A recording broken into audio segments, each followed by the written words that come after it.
Hey guys, welcome to being teacher. मैं अंकिता अवस्थी। आज के इस वीडियो में आपको बीएड सेकेंड ईयर का जो पेपर नंबर 4 है, गाइडेंस एंड काउंसलिंग मतलब निर्देशन एवं परामर्श, उनसे रिलेटेड जो भी ऑब्जेक्टिव क्वेश्चंस हैं उनका पार्ट नंबर 7 इस वीडियो में आपको दिया जा रहा है। इससे पहले आपको पार्ट 6 में वीडियोस कंप्लीट कराए जा चुके हैं, तो आप लोग हमारे चैनल पे देख सकते हैं, प्लेलिस्ट इसकी बनी हुई है, आप वहां से इस सब्जेक्ट को कंप्लीट कर सकते हैं। मोस्ट प्रोबेबली ये लास्ट वीडियो है आपके लिए। यहाँ पर आपका पूरा सिलेबस कंप्लीट हो जाता है। आपको हमने अपना कंटेंट भी बना करके दिया है, इजी नोट भी हमने पूरा सॉल्व करा दिए हैं। तो अब बहुत मुश्किल ही है कि आउट ऑफ सिलेबस पूछा जाए या फिर जो हमने लेक्चर दिए हैं उनके बाहर से क्वेश्चंस पूछे जाएं। हो सकता है इन्हीं से क्वेश्चंस पूछ लिए जाएं, तो आप लोग सब कुछ अच्छे से रिवाइज कर लीजिएगा। और अगर कुछ हम लोगों को मिलता है कंटेंट तो आप लोगों को दे दिया जाएगा, वरना यही है कि शायद ये लास्ट वीडियो ही होगा। कुछ अगर नोटिस रहेगी या फिर कोई चीज़ आपको बतानी होगी तो भले आपके लिए कंटेंट बनाया जाए नेक्स्ट में, वरना यहाँ पर आपका सिलेबस कंप्लीट हो जाता है। ठीक है, पीडीएफ आपको सभी की पीडीएफ फाइल आपको एक ही बार में सब कुछ मिल जाएगा। अभी थोड़ा ये है कि अभी हम लोग का फोकस मेन ये है कि आपको पूरा सिलेबस कंप्लीट करा दिया जाए। जो इजी नोट्स है वो काफ़ी लोगों तक पहुँच नहीं पाते हैं, इसीलिए इजी नोट्स को भी यहाँ पर डिस्कस किया गया है, जिससे आप तक ये इजी नोट्स के जो क्वेश्चन हैं ये पहुँच पाए। अब रही बात कि कुछ क्वेश्चंस गलत होते हैं।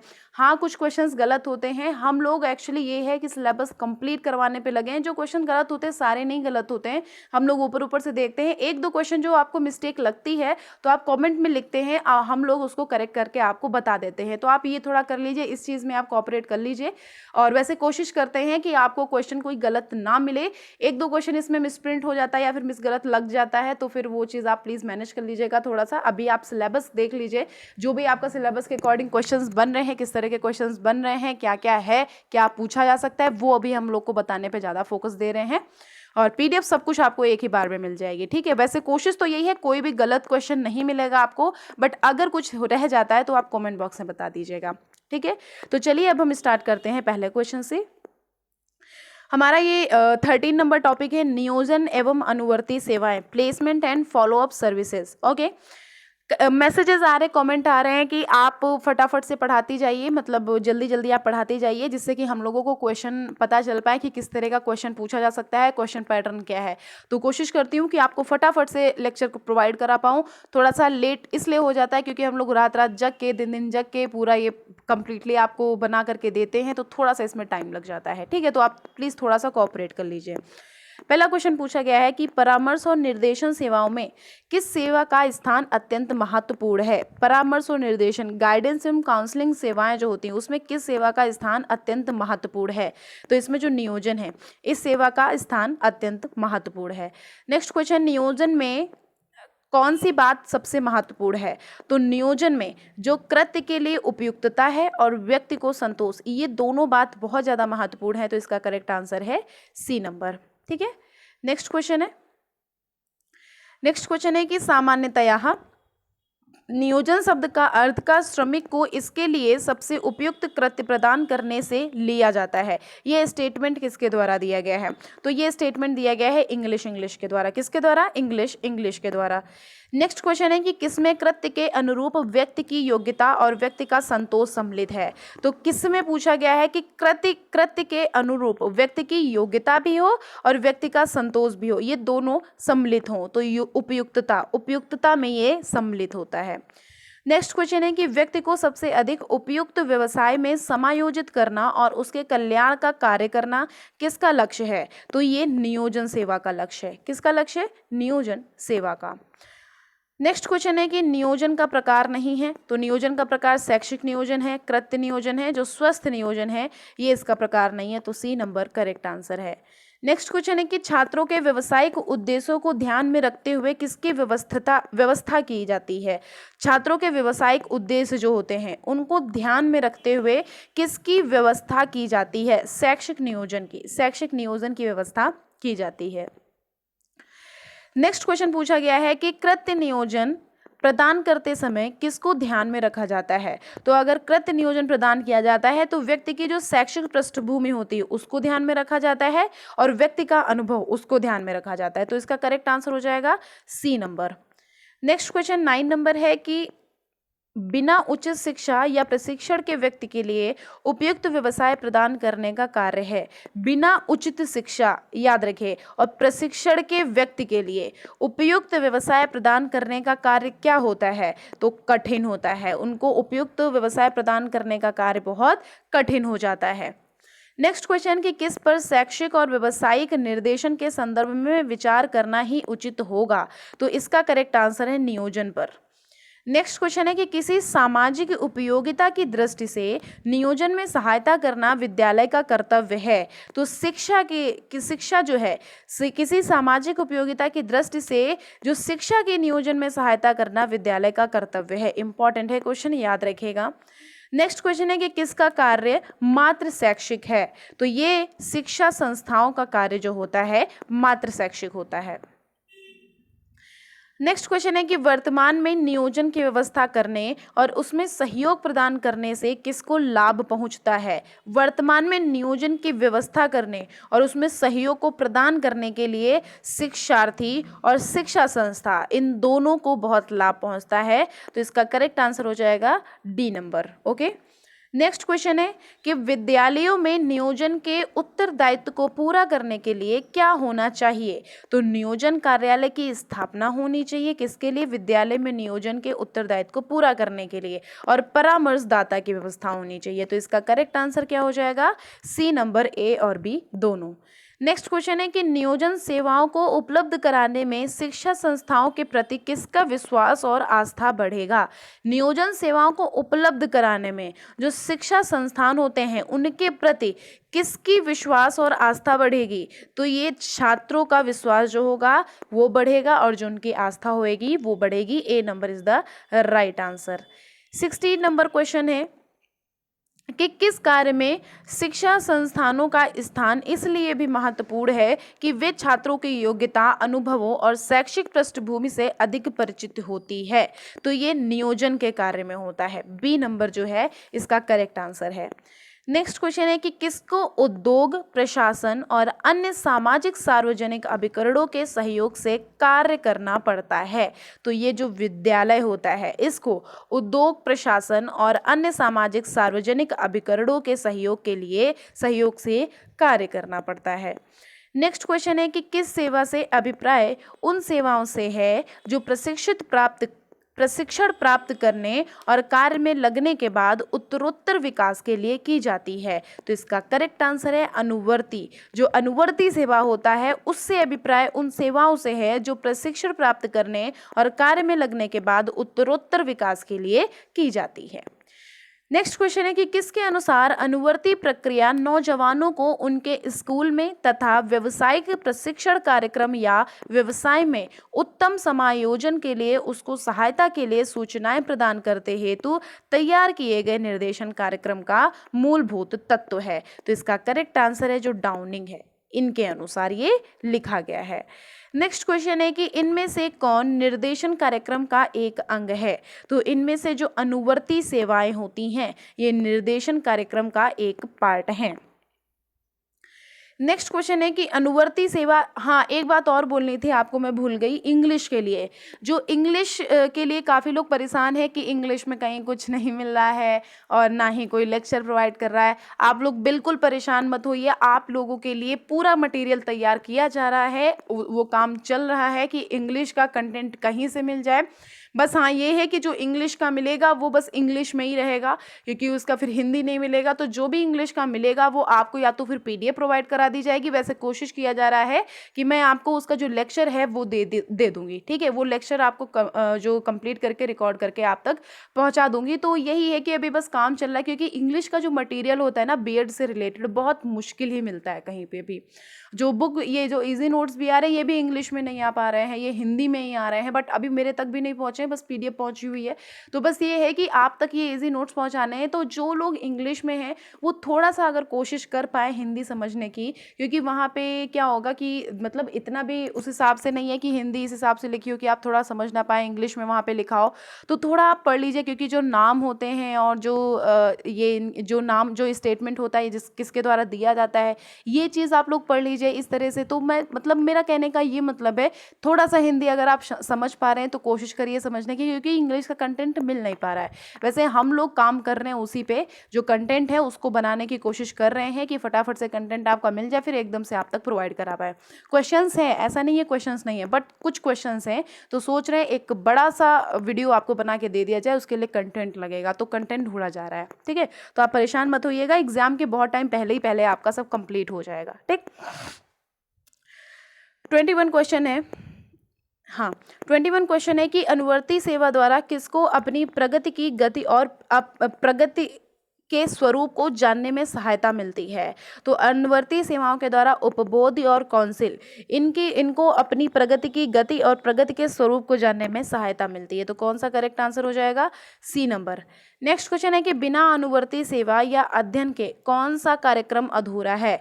तो बिना अनुवर्ती सेवा और अध्ययन के निर्देशन कार्यक्रम जो है ये अधूरा है।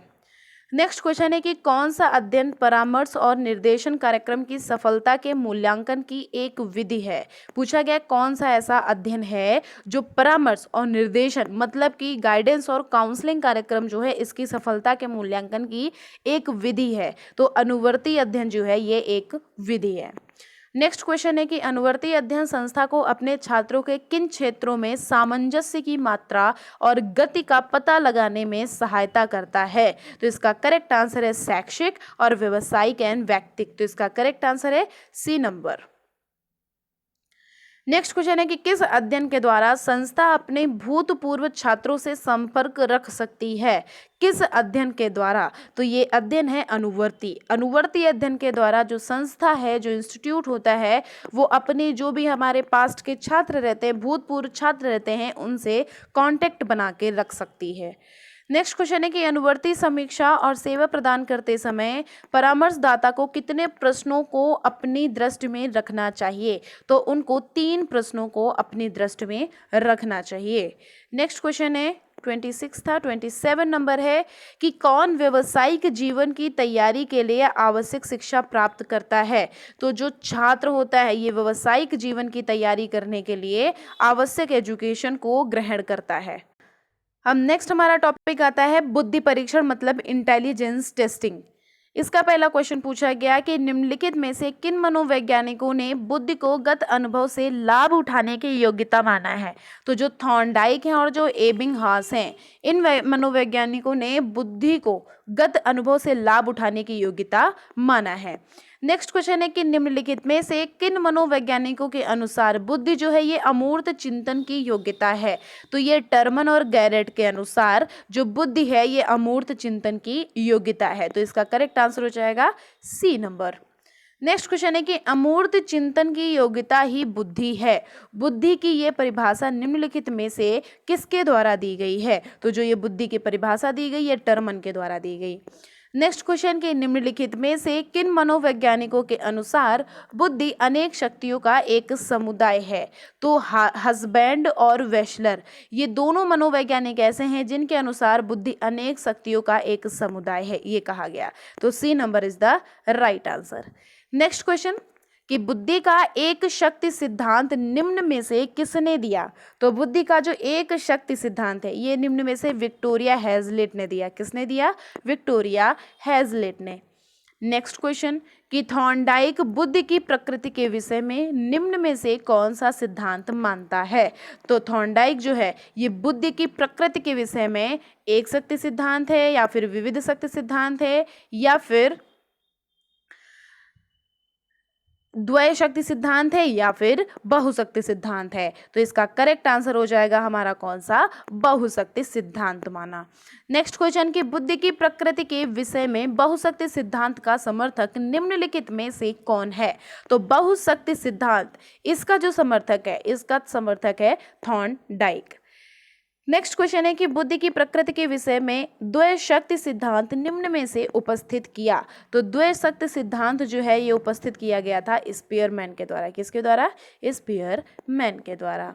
नेक्स्ट क्वेश्चन है कि चार्ल्स स्पीयरमैन बुद्धि की प्रकृति को लेकर निम्न में से कौन सा सिद्धांत मानता है। तो जो चार्ल्स स्पीयरमैन है ये बुद्धि की प्रकृति को लेकर के द्वय शक्ति सिद्धांत मानता है। नेक्स्ट क्वेश्चन कि बुद्धि के एक शक्ति सिद्धांत के अनुसार बुद्धि की योग्यता निम्न में से कैसी है। तो जो बुद्धि की योग्यता है, अगर बुद्धि के एक शक्ति सिद्धांत के अनुसार देखें तो बुद्धि की जो योग्यता है ये अकेली है। नेक्स्ट क्वेश्चन कि निम्न में से कौन सा सिद्धांत बुद्धि में दो कारक मानता है। कौन सा सिद्धांत है जो बुद्धि में दो कारकों को मानता है। तो द्वय शक्ति सिद्धांत जो है ये बुद्धि में दो कारकों को मानता है। रिलेट करके याद कर लीजिए, द्वय लिखा हुआ है, दो लिखा हुआ है, इस हिसाब से। नेक्स्ट क्वेश्चन हमारा बोला गया है 12 नंबर की निम्न में कौन सिद्धांत बुद्धि में अनेक कारक मानता है। कौन सा सिद्धांत ऐसा है जो बुद्धि में अनेक कारकों को मानता है। तो विविध शक्ति सिद्धांत जो है ये बुद्धि में अनेक कारकों को मानता है। नेक्स्ट क्वेश्चन है कि स्पीयरमैन के अनुसार बुद्धि के निम्न प्रकारों में कौन सी सब में मिलती है। स्पीयरमैन के अनुसार जो बुद्धि है इसके निम्न प्रकारों में कौन सी बुद्धि जो है वो सब में मिलती है। जो सामान्य बुद्धि है वो सभी में होती है, सभी में मिलती है।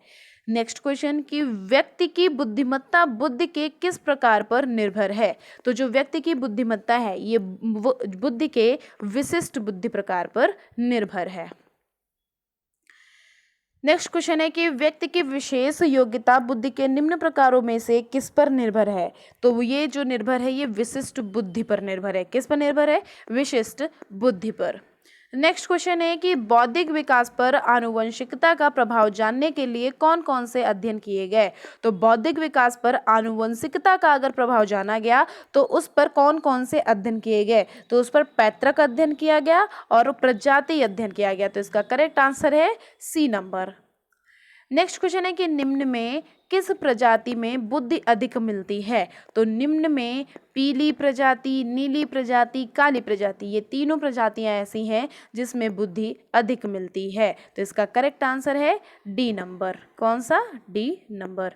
नेक्स्ट क्वेश्चन है कि निम्न में किस वंश के अध्ययन से निम्न बुद्धि की आनुवंशिकता स्थापित हुई।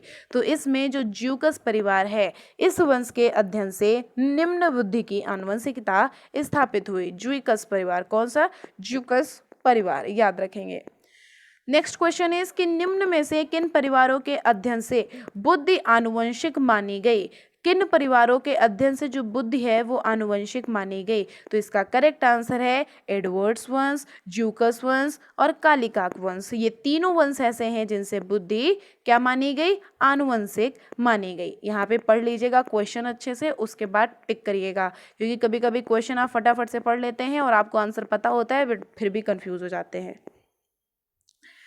नेक्स्ट क्वेश्चन है कि निम्न में से किस वंश के अध्ययन से निम्न बुद्धि की आनुवंशिकता स्थापित हुई। तो इसमें जो ज्यूकस परिवार है, ज्यूकस परिवार वंश के अध्ययन से निम्न वंश की आनुवंशिकता, निम्न बुद्धि की आनुवंशिकता स्थापित हुई। नेक्स्ट क्वेश्चन हमारा है कि निम्न में से किस वंश के अध्ययन से उच्च बुद्धि की आनुवंशिकता स्थापित हुई। तो जो एडवर्ड्स वंश है इससे उच्च बुद्धि की आनुवंशिकता स्थापित हुई। निम्न बुद्धि की आनुवंशिकता ज्यूकस परिवार से स्थापित हुई। नेक्स्ट क्वेश्चन है कि बौद्धिक विकास को प्रभावित करने वाले सबसे अधिक महत्वपूर्ण कारक निम्नलिखित में से कौन सा है। तो इसका करेक्ट आंसर है परिवार का वातावरण। ऑब्वियस सी बात है कि अगर बौद्धिक विकास होगा उसको अगर प्रभावित करने वाले सबसे अधिक महत्वपूर्ण कारक होंगे तो परिवार का वातावरण होता है। नेक्स्ट क्वेश्चन 23 नंबर है कि स्कूल के वातावरण में निम्न में से किसका बुद्धि पर सबसे अधिक प्रभाव पड़ता है। बोला गया है स्कूल का जो एटमॉस्फेयर होता है उसमें निम्न में ये जो चारों ऑप्शन दिए गए हैं इनमें से किसका बुद्धि पर सबसे अधिक प्रभाव पड़ता है। तो पाठ्यक्रम का सबसे ज़्यादा प्रभाव पड़ता है, सिलेबस का सबसे ज़्यादा प्रभाव पड़ता है हमारे बुद्धि पर। नेक्स्ट क्वेश्चन है कि बुद्धि जो है, बुद्धि परीक्षण की दिशा में पहला ठोस कदम निम्नलिखित में से किस वैज्ञानिक ने उठाया। तो इसमें सबसे पहला ठोस कदम उठाया था एल्फ्रेड बिने ने। किसने उठाया था? एल्फ्रेड बिने ने। नेक्स्ट क्वेश्चन कि बुद्धि परीक्षण के लिए पहला परीक्षण निम्न में से कौन सा था। तो बुद्धि परीक्षण के लिए पहला परीक्षण निम्न में से था बिने साइमन परीक्षण। कौन सा था? बिने साइमन परीक्षण। अच्छा जी, देखिए जो साइमन की बात आई है तो ये साइमन कमीशन के बारे में भी आपको बताया गया है, तो साइमन कमीशन के बारे में आप याद रखेंगे, इंपॉर्टेंट है, ठीक है। नेक्स्ट क्वेश्चन है भारतीय परिस्थितियों में विनय परीक्षण का पहला प्रमाणीकरण निम्न में से किसने किया? तो विनय परीक्षण का पहला प्रमाणीकरण सी हर्बर्ट राइस ने किया। किसने किया? सी हर्बर्ट राइस ने। Is the most important question है ये। नेक्स्ट क्वेश्चन है कि पढ़े लिखे व्यक्तियों की बुद्धि परीक्षा के लिए निम्न में कौन से परीक्षण प्रयोग में लाए गए? तो इसका करेक्ट आंसर है वाचिक बुद्धि परीक्षण जो है ये प्रयोग में लाए गए, ये प्रयोग में किए जाते हैं। नेक्स्ट क्वेश्चन है कि वे पढ़े लिखे व्यक्तियों के बुद्धि परीक्षा के लिए निम्न में से कौन से परीक्षण किए गए? उसमें परीक्षण प्रयोग में लाए गए और इसमें कौन से परीक्षण किए गए? तो इसका करेक्ट आंसर है अवाचिक बुद्धि परीक्षण। कौन सा? अवाचिक बुद्धि परीक्षण। नेक्स्ट क्वेश्चन कि मेरिल पामर ब्लॉक विल्डिंग परीक्षण, ये मेरिल पामर ब्लॉक विल्डिंग परीक्षण जो है ये निम्न में से किस वर्ग की परीक्षा में काम आता है? तो ये किस वर्ग की परीक्षा में काम आता है? बालक वर्ग की परीक्षा में। नेक्स्ट क्वेश्चन है कि आकार फलक परीक्षण निम्न में से किसने बनाए हैं? तो आकार फलक परीक्षण जो है ये निम्न में से सेगुइन और गोडार्ड ने बनाया है। किसने बनाया है? सेगुइन और गोडार्ड ने। नेक्स्ट क्वेश्चन की उत्तर प्रदेश मनोविज्ञानशाला की क्रियात्मक वेटरी परीक्षा निम्नलिखित में से किसने बनाई? तो इसके लिए आप एक बार ऑप्शन पढ़िएगा। क्या लिखा हुआ है? उत्तर प्रदेश मनोविज्ञानशाला की जो क्रियात्मक वेटरी परीक्षा है ये निम्नलिखित में से किसके द्वारा बनाई गई है? तो इसका करेक्ट आंसर होएगा हमारा सी भाटिया। सी भाटिया ने बनाया था। नेक्स्ट क्वेश्चन की सृजनात्मक के लक्षणों में सबसे अधिक महत्वपूर्ण लक्षण कौन सा है?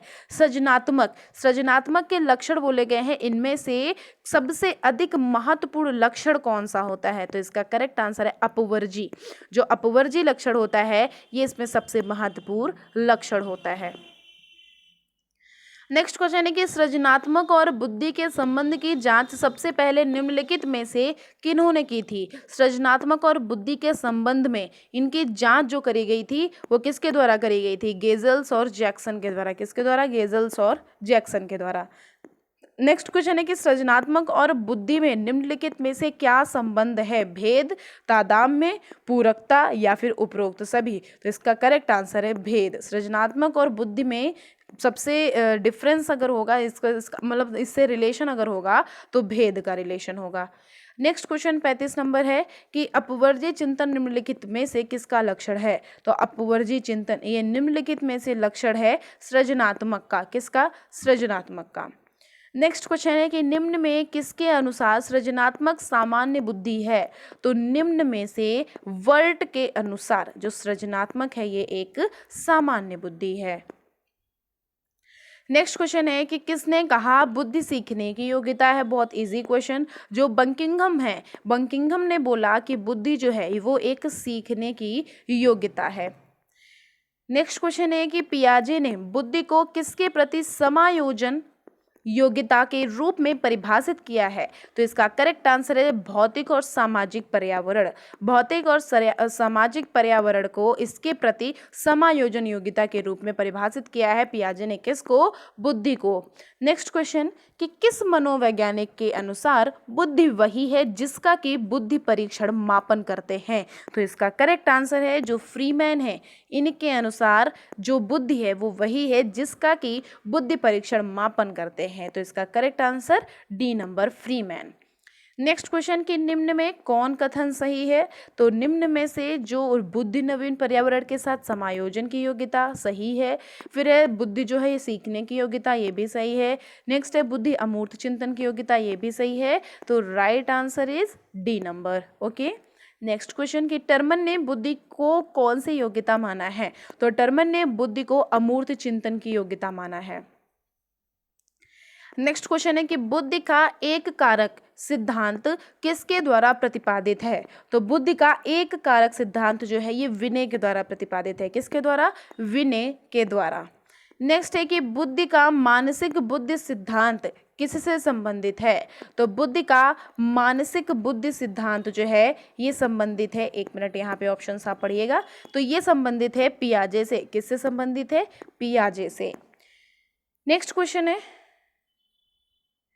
कि बर्ट और वर्नन इसका बुद्धि संबंधी सिद्धांत किस नाम से जाना जाता है? तो बर्ट और वर्नन इनका जो बुद्धि संबंधित सिद्धांत है ये जाना जाता है पदानुक्रमिक सिद्धांत के नाम से। किससे?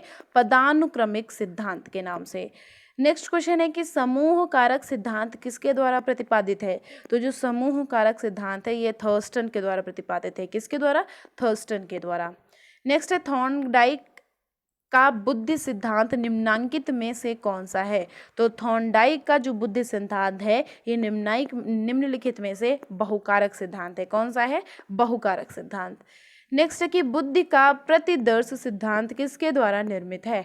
तो बुद्धि का प्रतिदर्श सिद्धांत जो है ये थॉमसन के द्वारा निर्मित है। किसके द्वारा? थॉमसन के द्वारा।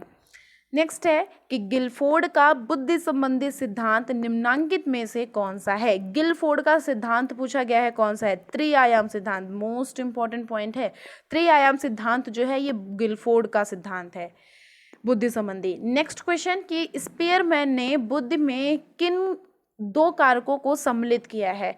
तो स्पीयरमैन ने बुद्धि में सामान्य और विशिष्ट ये दो कारक ऐसे हैं जिनको जल्द में शामिल किया है।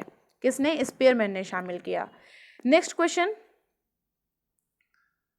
कि किस मनोवैज्ञानिक ने कारक विश्लेषण के आधार पर बुद्धि सिद्धांत का विवेचन किया है? किस मनोवैज्ञानिक ने कारक विश्लेषण के आधार पर जो बुद्धि सिद्धांत है इसका विवेचन किया है? तो इसका करेक्ट आंसर है थर्स्टन। थर्स्टन वैज्ञानिक ने ये कारक विश्लेषण के आधार पर बुद्धि सिद्धांत जो है इसका विवेचन किया। नेक्स्ट क्वेश्चन है कि बुद्धि मॉडल की संरचना किसके द्वारा प्रस्तुत की गई? तो जो बुद्धि मॉडल की संरचना है ये संरचना प्रस्तुत की गई गिलफोर्ड के द्वारा। किसके द्वारा? गिलफोर्ड के द्वारा। नेक्स्ट क्वेश्चन कि गिलफोर्ड ने कारक विश्लेषण के आधार पर कितने कारकों का अस्तित्व प्राप्त कर लिया है? तो गिलफोर्ड ने कारक विश्लेषण के आधार पर 80 कारकों का अस्तित्व प्राप्त कर लिया। कितने? 80 कारक। नेक्स्ट क्वेश्चन है कि निम्न में से किस मनोवैज्ञानिक का बुद्धि सिद्धांत विचार विशेषतः विकासात्मक पक्ष से संबंधित है? तो इसका करेक्ट आंसर है जो पियाजे हैं। पियाजे मनोवैज्ञानिक का बुद्धि सिद्धांत जो है ये विचार विशेषतः विकासात्मक पक्ष से संबंधित है। नेक्स्ट क्वेश्चन है कि अधिकांश मनोवैज्ञानिकों के अनुसार बुद्धि का विकास कब होता है? तो अधिकांश मनोवैज्ञानिकों के अनुसार जो बुद्धि का विकास है ये होता है 16 वर्ष तक।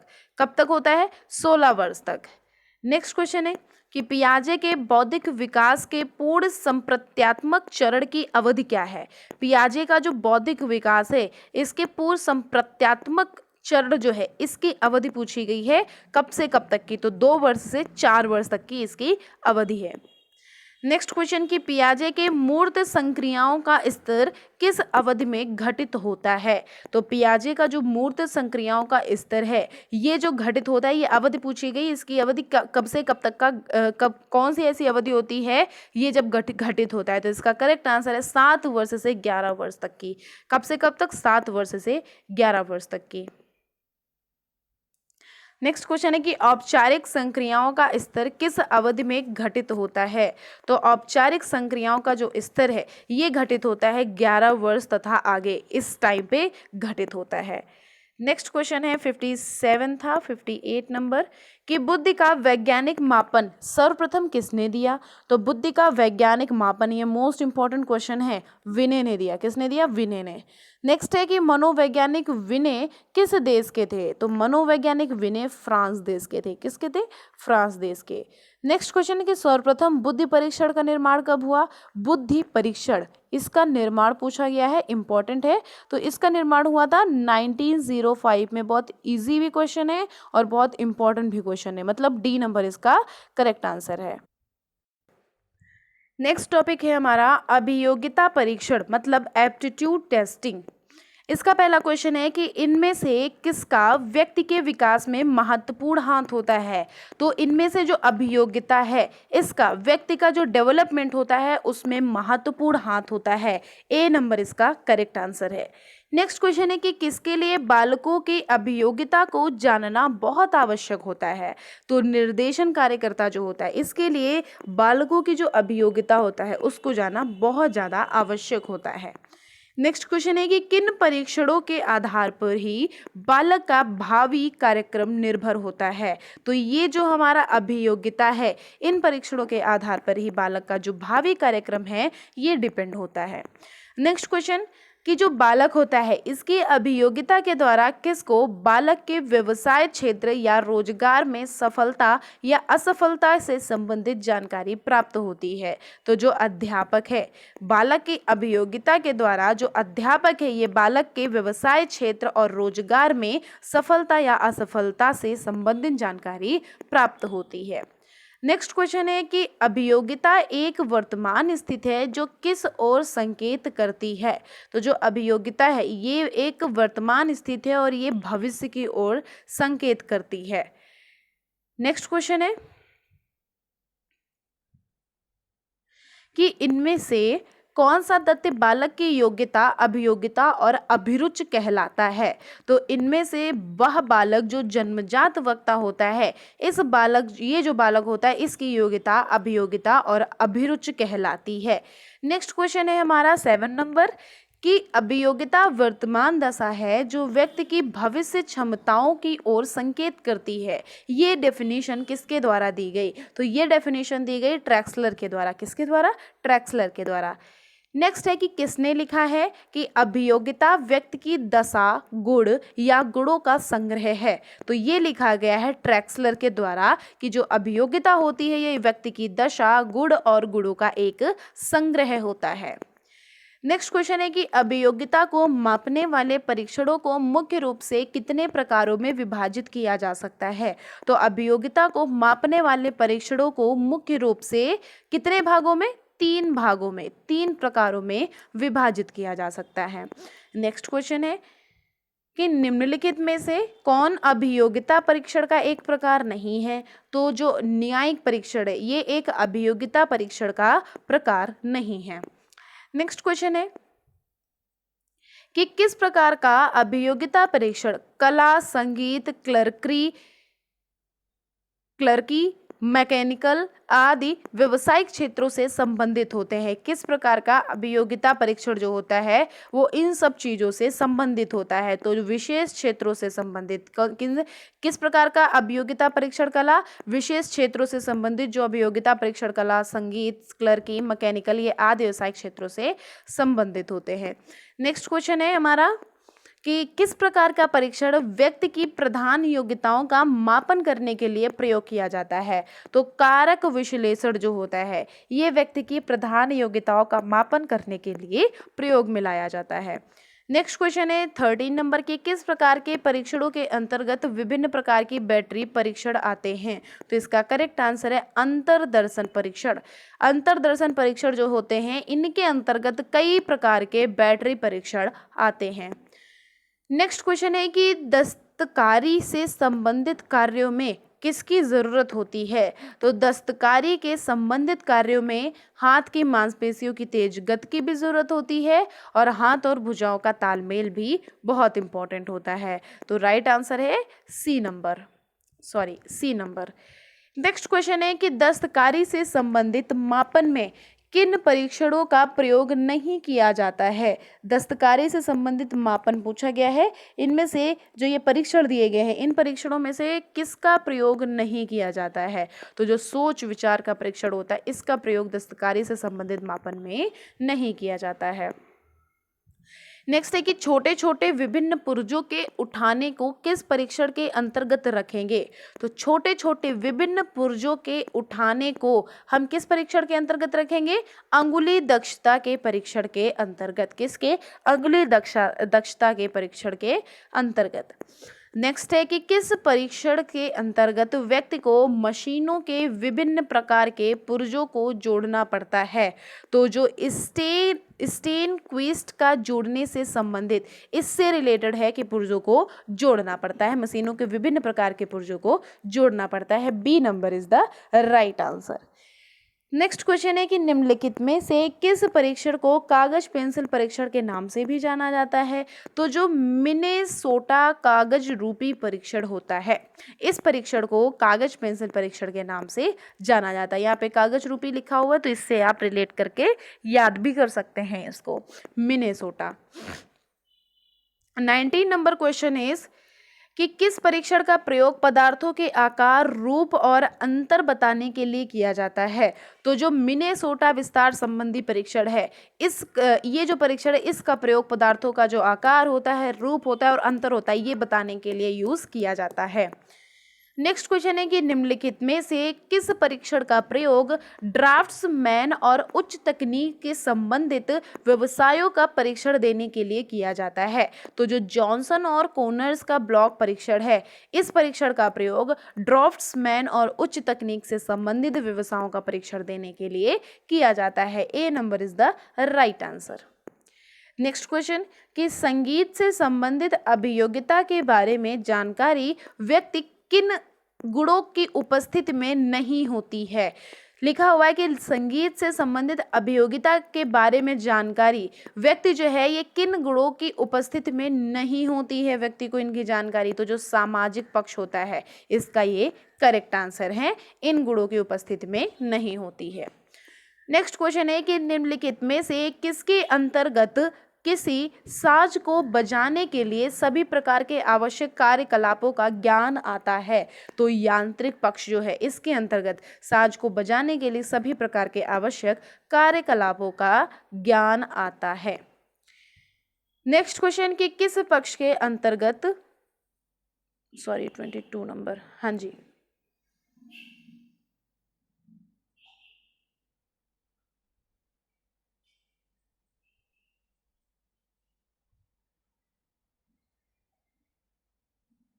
ट्वेंटी टू नंबर ही था, हाँ।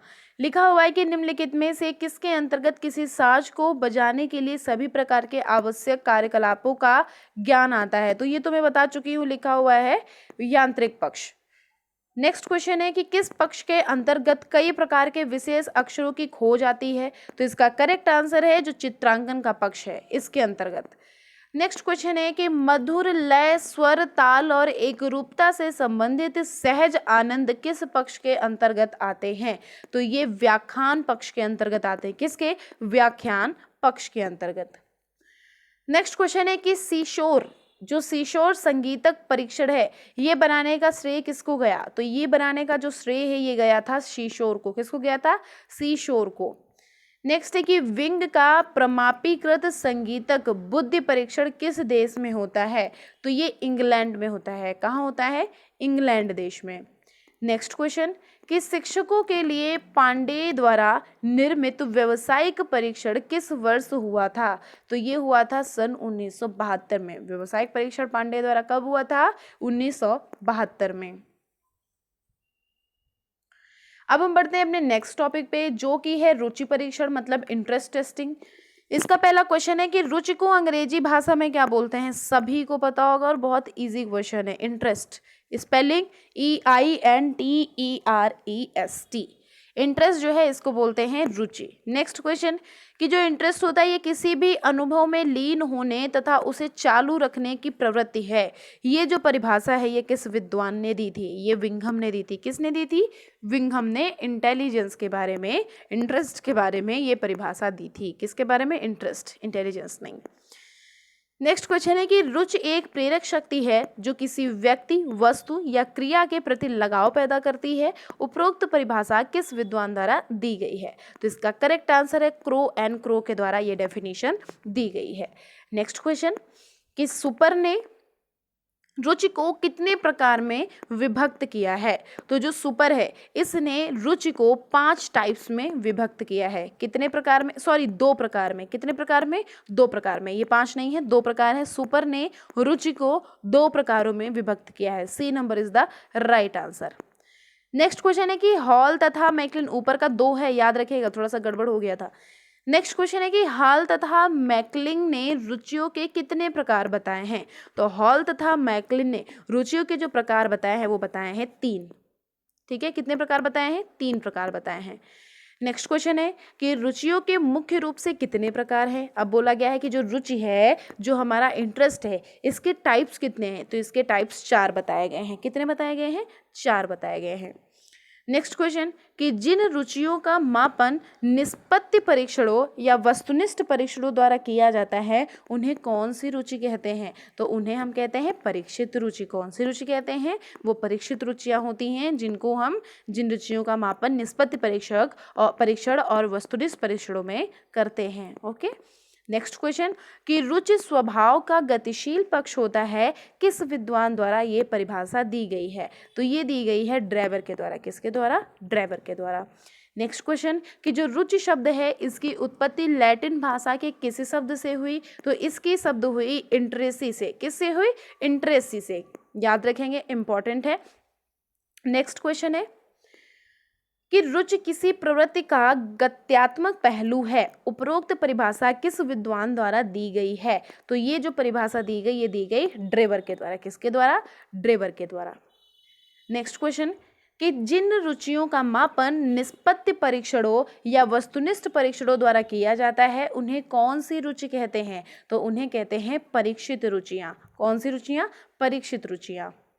नेक्स्ट क्वेश्चन है कि रुचियों के मापन की दिशा में सबसे पहले अध्ययन किस सन में हुआ था। रुचियों के मापन की दिशा में सबसे पहले अध्ययन बोला गया है, सन पूछा गया है, कौन से सन में हुआ था। तो हुआ था 1918 में। कब हुआ था? 1918 में। नेक्स्ट क्वेश्चन है कि इंजीनियरों तथा सामाजिक और यांत्रिक रुचियों को मापने के लिए महत्वपूर्ण रुचि प्रपत्र के निर्माण किस सन में किया गया।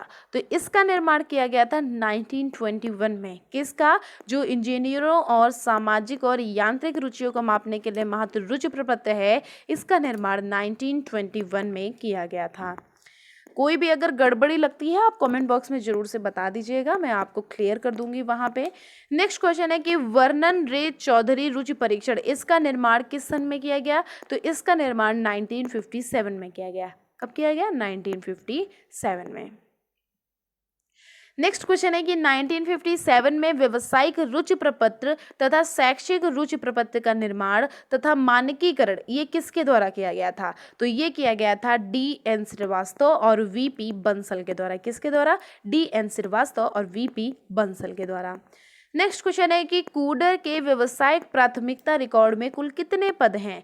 तो कूडर के व्यावसायिक प्राथमिकता रिकॉर्ड में 168 कुल पद हैं। कितने?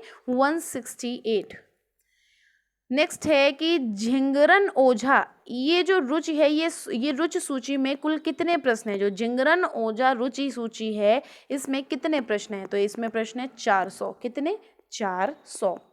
नेक्स्ट क्वेश्चन कि क्लीटन की व्यावसायिक रुचि सूची में कुल कितने पद हैं। क्लीटन की व्यावसायिक रुचि सूची जो है, इसमें पद पूछा गया है कि कितने पद हैं। 620 पद हैं। कितने पद हैं?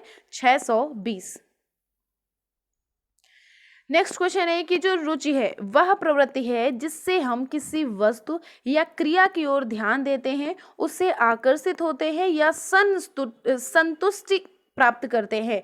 तो ये जो डेफिनेशन दी गई है, ये स्टेटमेंट किसके द्वारा दिया गया है। ये गिलफोर्ड ने दिया कि रुचि जो है ये वह प्रवृत्ति है जिससे हम किसी वस्तु या क्रिया की ओर ध्यान करते हैं और आकर्षित होते हैं और संतुष्ट हो जाते हैं। नेक्स्ट क्वेश्चन कि स्टीवर्ड और ब्रोनार्ड, जो स्टीवर्ड और ब्रोनार्ड हैं, इनके विशिष्ट रुचि सूची में कितने प्रतिरूप शामिल हैं। तो इनके विशिष्ट रुचि सूची में 4 प्रतिरूप शामिल हैं। कितने प्रतिरूप शामिल हैं? 4 प्रतिरूप शामिल हैं। अब हम बढ़ते हैं अपने नेक्स्ट टॉपिक पे। नेक्स्ट टॉपिक है अभिवृत्ति परीक्षण, एटीट्यूड टेस्टिंग। कौन सा? Attitude testing. नेक्स्ट क्वेश्चन है कि किसी मनोवैज्ञानिक वस्तु से संबंधित ऋणात्मक तथा धनात्मक प्रभाव की मात्रा ही अभिवृत्ति है।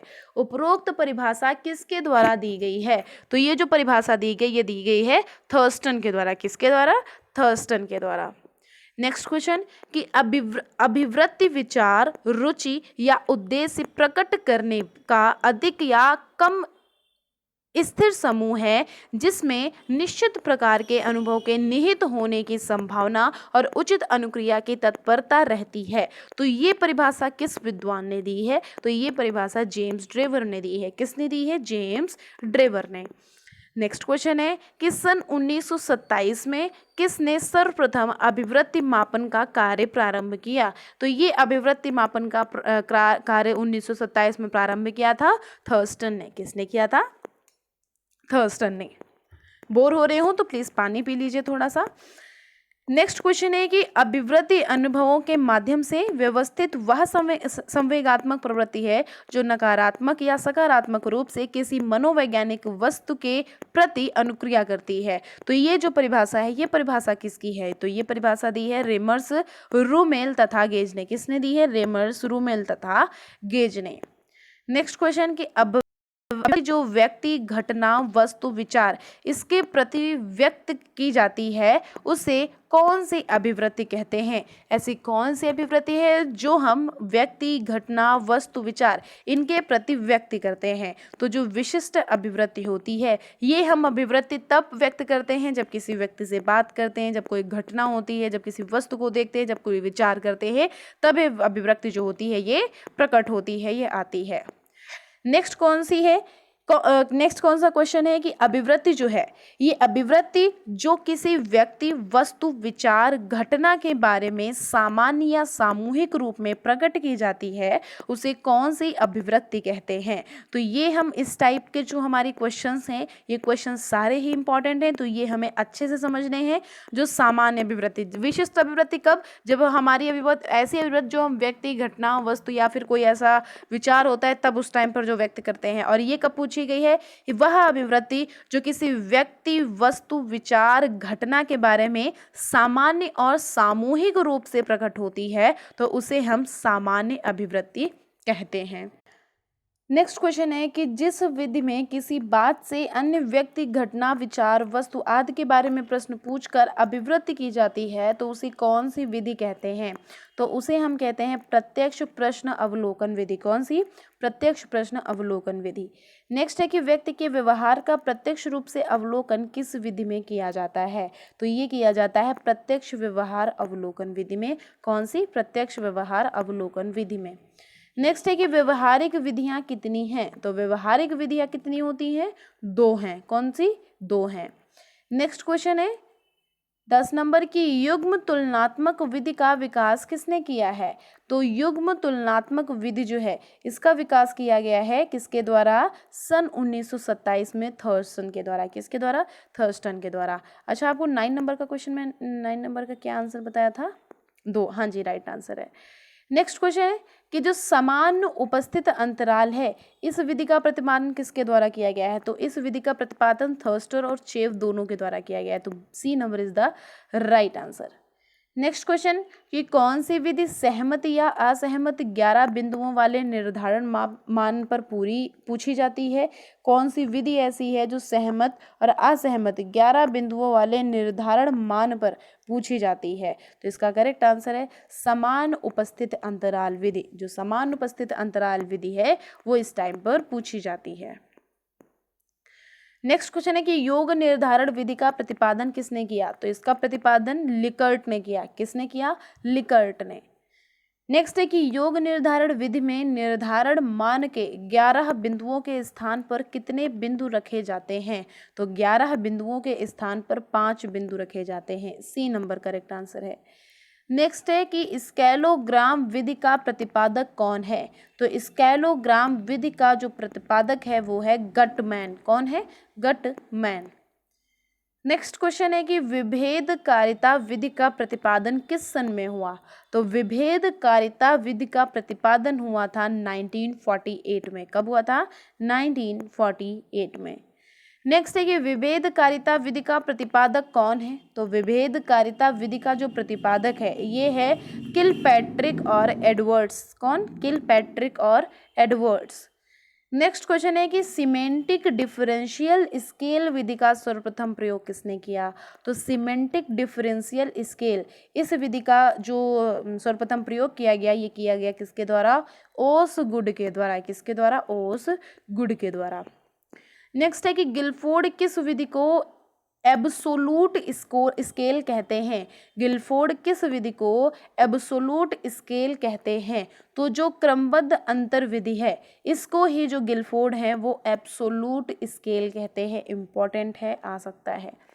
नेक्स्ट है कि किस विधि में व्यक्ति के व्यवहार का प्रत्यक्ष अवलोकन किया जाता है? तो ये जो विधि होती है ये है प्रत्यक्ष व्यवहार अवलोकन विधि। कौन सी? प्रत्यक्ष व्यवहार अवलोकन विधि। अब बढ़ते हैं अपने नेक्स्ट टॉपिक पे, जो है हमारा लास्ट टॉपिक, व्यक्तित्व परीक्षण, पर्सनालिटी टेस्टिंग।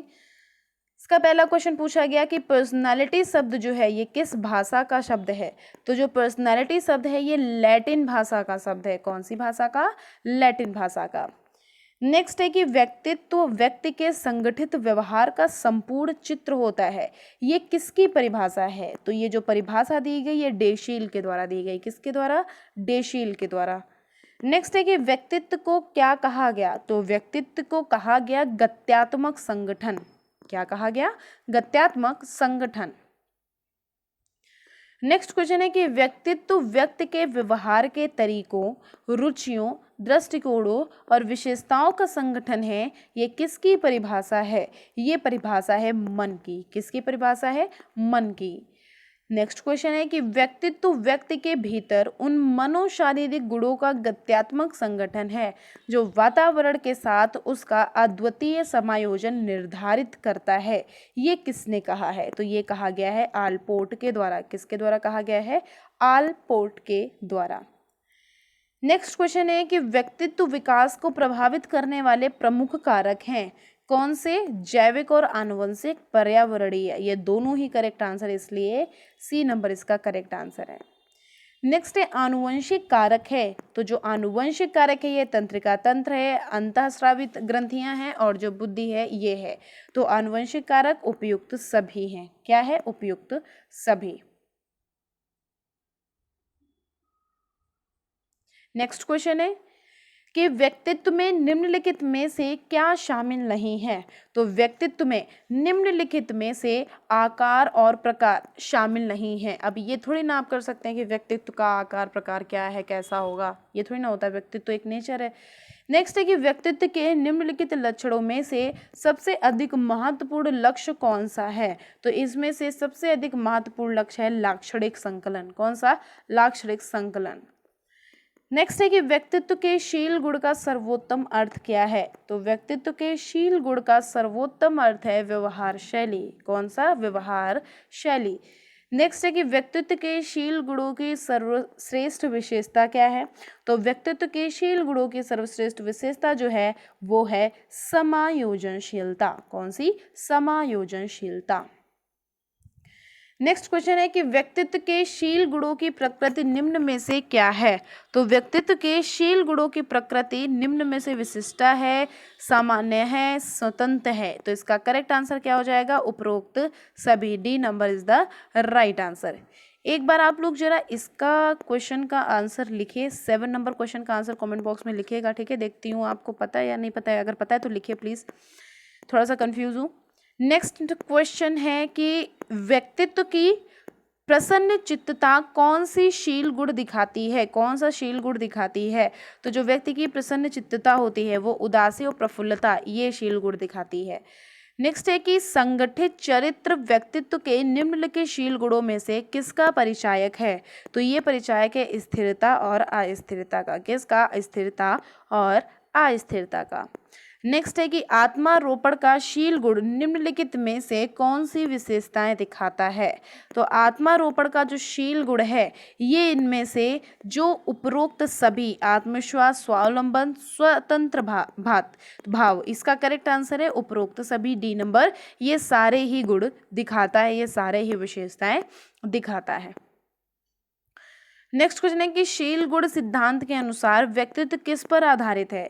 तो शील गुण सिद्धांत के अनुसार जो व्यक्तित्व है ये शील गुण पर आधारित है। किस पे? शील गुण।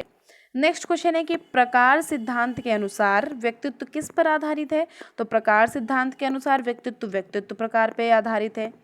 नेक्स्ट है कि व्यक्तित्व का उत्तेजना अनुक्रिया सिद्धांत किसने प्रतिपादित किया? तो व्यक्तित्व का उत्तेजना अनुक्रिया सिद्धांत जो है ये प्रतिपादित किया गया गुथरी के द्वारा। किसके द्वारा? गुथरी के द्वारा। नेक्स्ट क्वेश्चन है कि व्यक्तित्व के शील गुण सिद्धांत को किसने दिया? तो व्यक्तित्व के शील गुण सिद्धांत को कैटल ने दिया। किसने दिया? कैटल ने। नेक्स्ट है कि व्यक्तित्व का प्रकारात्मक सिद्धांत किसने प्रतिपादित किया? तो व्यक्तित्व का प्रकारात्मक सिद्धांत जो प्रतिपादित किया, ये किया गया है क्रैशमर के द्वारा। किसके द्वारा? क्रैशमर के द्वारा। नेक्स्ट है कि व्यक्तित्व का क्षेत्र सिद्धांत किसका है? तो व्यक्तित्व का क्षेत्र सिद्धांत कुर्ट लेविन का है। किसका है? कुर्ट लेविन का। Important question. नेक्स्ट क्वेश्चन है कि व्यक्तित्व का शील गुण सिद्धांत निम्नलिखित में से कौन सा दृष्टिकोण रखता है? तो व्यक्तित्व का शील गुण सिद्धांत जो है ये आवरण दृष्टिकोण भी रखता है और तात्विक दृष्टिकोण भी रखता है। तो इसका करेक्ट आंसर हो जाएगा सी नंबर। नेक्स्ट है कि वास्तविक शील गुण सिद्धांत कौन सा है? तो वास्तविक शील गुण सिद्धांत है तात्विक दृष्टिकोण। कौन सा? तात्विक दृष्टिकोण। नेक्स्ट क्वेश्चन है कि कुर्ट लेविन और आलपोर्ट इन्होंने व्यक्तित्वशील गुण किस प्रकार के माने हैं? तो इन्होंने जो व्यक्तित्वशील गुण हैं ये जनन प्रकार और ज्ञान प्रकार दोनों प्रकार के माने हैं। सी नंबर इसका करेक्ट आंसर हो जाएगा।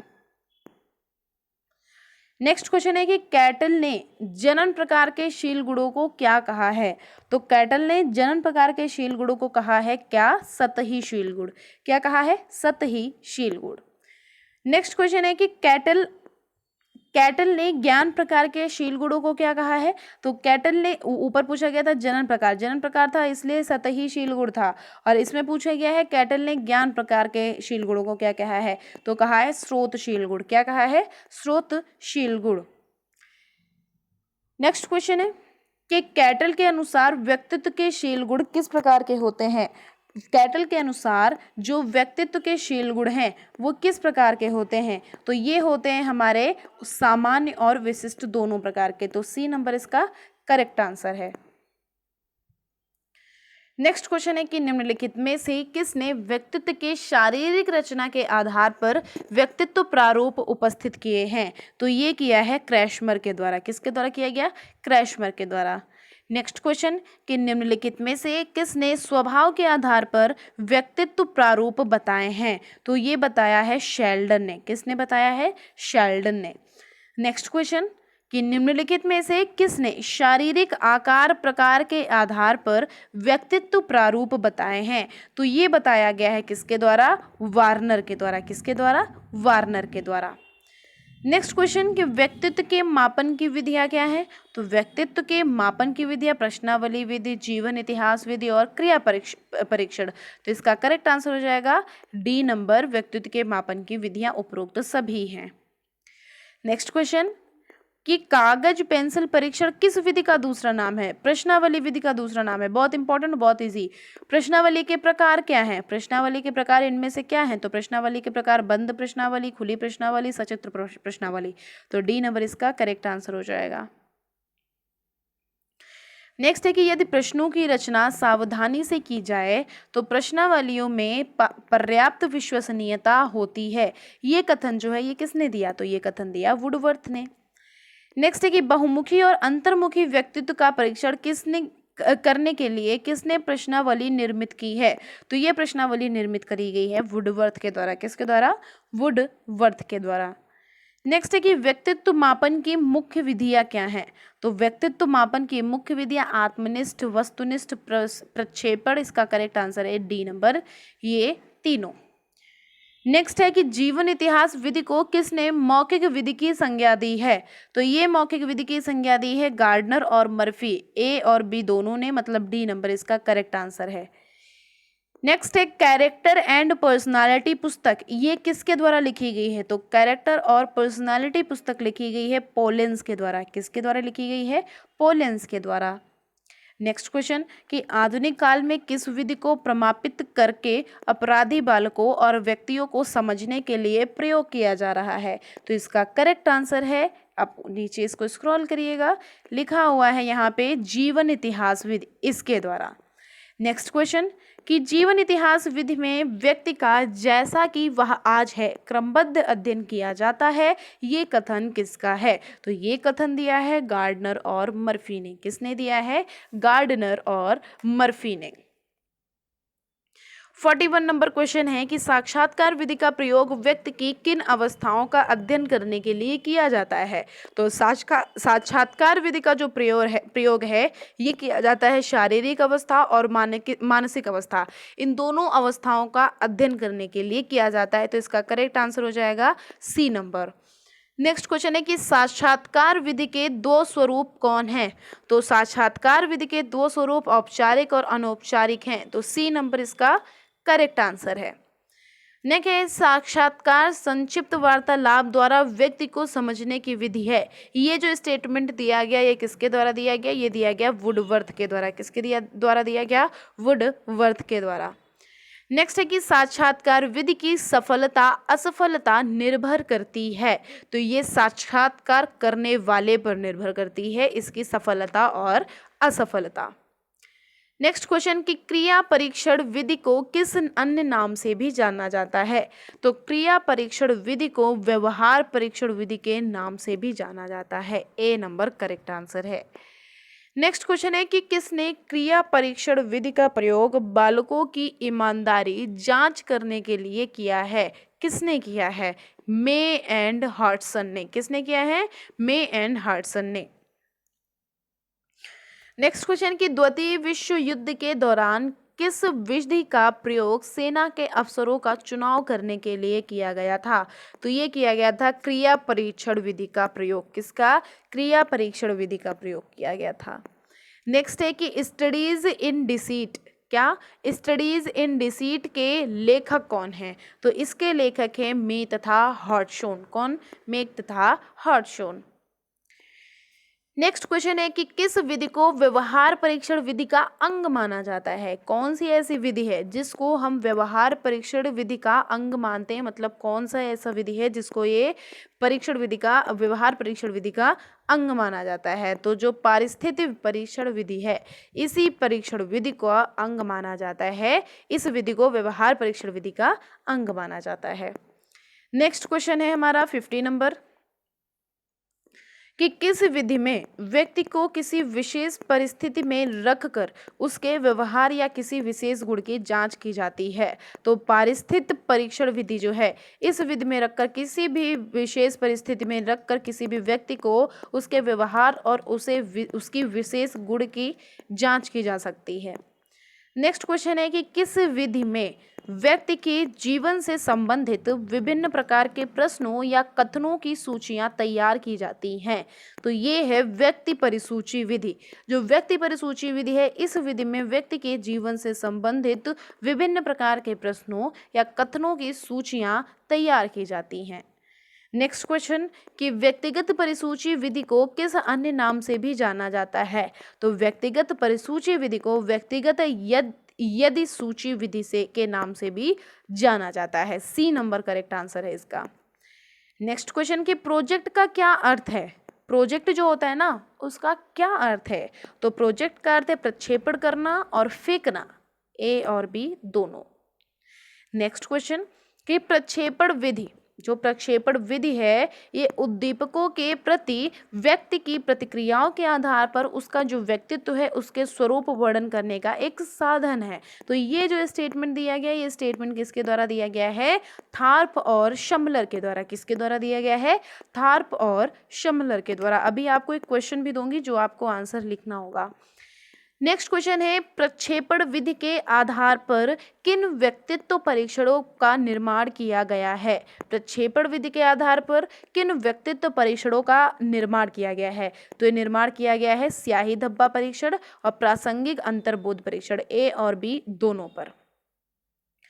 नेक्स्ट क्वेश्चन है कि टैट का पूरा नाम क्या है।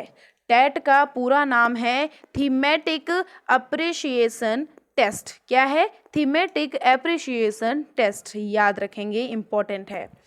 नेक्स्ट क्वेश्चन है कि स्याही धब्बा परीक्षण का निर्माण किसने किया। तो स्याही धब्बा परीक्षण का निर्माण किया था हरमन रोरशा ने। किसने, हरमन रोरशा ने। नेक्स्ट है कि कौन सा परीक्षण सबसे अधिक प्रयोग किए जाने वाला व्यक्तित्व परीक्षण है। कौन सा ऐसा परीक्षण है जिसका सबसे अधिक प्रयोग व्यक्तित्व परीक्षण में किया गया। तो इसका करेक्ट आंसर है स्याही धब्बा परीक्षण का प्रयोग सबसे ज्यादा व्यक्तित्व परीक्षण सबसे ज्यादा किया गया ये व्यक्तित्व परीक्षण है। नेक्स्ट क्वेश्चन है कि धब्बों की व्याख्या करके परीक्षार्थी अपने व्यक्तित्व का संपूर्ण चित्र प्रस्तुत कर देता है, ये कथन किसका है? तो ये स्टेटमेंट क्रो एंड क्रो ने दिया था। किसने? क्रो एंड क्रो ने। नेक्स्ट क्वेश्चन कि परीक्षण प्रणाली का निर्माण किसके द्वारा किया गया? तो जो परीक्षण प्रणाली का निर्माण किया गया, ये किया गया था मुर्रे और मोर्गन के द्वारा। ए और बी दोनों ही इसके करेक्ट आंसर है। And the last question is कि निम्न में से कौन व्यक्तित्व परीक्षण की विधियां हैं? तो ये आत्मकथा विधि, समाजमिति विधि और चित्र कहानी परीक्षण, ये जो तीनों हैं ये व्यक्तित्व परीक्षण की विधियां हैं। तो D number is the right answer. अब हम आपको कुछ क्वेश्चंस देंगे जिनको आपको फटाफट से कमेंट बॉक्स में लिखना है। इससे आपकी भी तैयारी हो जाएगी और मुझे भी पता चल जाएगा कि आप लोग तैयारी कर रहे हैं, आप लोगों को कुछ समझ में आ रहा है, आप लोग कुछ पढ़ पा रहे हैं। ठीक है, मैं आपसे क्वेश्चन पूछूंगी फर्स्ट पेपर से, क्योंकि फर्स्ट पेपर का पहले पेपर है, इसलिए फर्स्ट पेपर से मैं क्वेश्चन पूछूंगी। उसमें उससे रिलेटेड आपको क्वेश्चंस बताने होंगे। तो सबसे पहले फर्स्ट और सेकंड के भी हो सकते हैं, मतलब क्वेश्चन आप बताइएगा। क्वेश्चन है कि जो लॉर्ड मैकाले हुआ ये किस सन में, और जो वर्धा आयोग हुआ ये किस सन में हुआ, हार्टोग आयोग जो हुआ ये किस सन में हुआ, और जो सार्जेंट आयोग हुआ ये किस सन में हुआ? क्या बताना है? लॉर्ड मैकाले, हार्टोग आयोग, हंटर आयोग, वर्धा आयोग और सार्जेंट आयोग। कितने बताया मैंने? सार्जेंट, वर्धा, हार्टोग, हंटर और मैकाले। मैंने आपको 5 दिए हैं क्वेश्चंस और 5 के आपको सन लिखने हैं कि किस सन में ये वाला आयोग किस सन में हुआ। ठीक है, जैसे कि जो विश्वविद्यालय अनुदान आयोग हुआ था वो कब हुआ था? 1953 में। तो बस ऐसे ही आपको लिख देना है आगे। ठीक है, सीक्वेंस में आप फटाफट से लिख दीजिए। ठीक है, इससे पता चल जाएगा कि आपको कुछ प्रिपेयर हो रहा है। पीडीएफ आपको हमारी जो टेलीग्राम के लिंक है वहाँ पर मिल जाएगी, वहाँ से आप ले सकते हैं। तो ये कुछ क्वेश्चंस थे जो मुझे आपको बताने थे। पार्ट नंबर 7 है, मोस्ट प्रोबेबली ये लास्ट वीडियो ही है। अगर कुछ कंटेंट आप मिलेगा इंग्लिश वाला तो आपको प्रोवाइड करूँगी मैं। अगर और भी कुछ कंटेंट मिलता है तो मैं आपको प्रोवाइड करवा दूँगी, तो वो एक अलग से वीडियो हो जाएगा, आप उसको भी देख लीजिएगा। उसमें एग्ज़ाम से रिलेटेड कुछ टिप्स बता दूँगी मैं कि कैसे आप एग्ज़ाम को करें। अगर ऑप्शनल क्वेश्चंस हैं तो कुछ एनालिसिस करके कुछ चीज़ों को आपको बता दूँगी। आप टेंशन बिल्कुल मत लीजिएगा, क्योंकि आप जब टेंशन लेते हैं ना तो फिर आप जो भी याद करते हैं वो सब मिक्सअप हो जाता है। अब आप सोचते होंगे कि ये इसका अर्थ क्या है, इसका आंसर क्या है, उसके बाद इसको समझो, ये दिमाग में आता है, फिर पता नहीं किसके किसके कौन कौन से आंसर दिमाग में आने लगते हैं, है ना। तो बस आप थोड़ा सा टेंशन को कम लीजिए, टेंशन मत लीजिए, मैं तो यही कह रही हूँ। बस आप पढ़ाई करिए, जो भी आपको कंटेंट मिल रहा है, जो भी आपको वीडियो लेक्चर्स मिल रहे हैं। ठीक है, पीडीएफ आपको एकदम से अपडेट मिल जाएगी टेलीग्राम पे, उसके लिए परेशान मत होइए, क्योंकि पीडीएफ को एडिट करना, उसको अच्छे से पीडीएफ में बनाना, बस यही मुश्किल होता है, वो आप तक पहुंच जाएगी। ठीक है, आप पहले लेक्चर्स को देख लीजिए। और हाँ, ये चीज़ आपकी अच्छी है जब आप लोग कमेंट कर देते हैं कि ये चीज़ मैम गड़बड़ है, ये चीज़ सही है, ये चीज़ गलत है, और जब क्वेश्चन पूछती हैं तो उसका आंसर भी आप लोग देते हैं। तो हाँ, आप लोग ऐसे बता दीजिए, क्योंकि देखिए आपके लिए कंटेंट फटाफट से आपको प्रोवाइड कराने का मतलब है। अब देखिए, आप सोच रहे होंगे इसका मतलब क्या गलत प्रोवाइड करा देंगे, ऐसा नहीं है।